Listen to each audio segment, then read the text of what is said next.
সনাতনী জাগরণ জোটের মুখপাত্র চিন্ময় দাসের জামিন নামঞ্জুর করেছেন আদালত।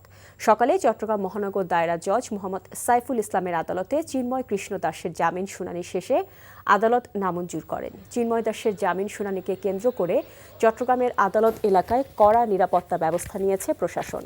আইনজীবীরা জানান, আদালতে রাষ্ট্রপক্ষ চিন্ময় দাসের জামিন নামঞ্জুরের যুক্তি তুলে ধরেন। আসামি পক্ষের 11 জন আইনজীবী জামিনের পক্ষে শুনানি করেন। আদালত শুনানি শেষে চিন্ময়ের জামিন নামঞ্জুর করেন। এ সময় চিন্ময় দাসকে আদালতে নেওয়া হয়নি। তারপরও সকাল থেকে আদালতের সব গেটে কঠোর নিরাপত্তা ব্যবস্থা জোরদার করে পুলিশ সহ বিভিন্ন বাহিনী। এর আগে গত 12 ডিসেম্বর ঢাকা থেকে আসা আইনজীবী রবীন্দ্র ঘোষ আসামি চিন্ময় দাসের পক্ষে জামিনের শুনানি করেন। আইনজীবীর কোনো ওকালতনামা না থাকায় আদালত তার আবেদন নামঞ্জুর করেন।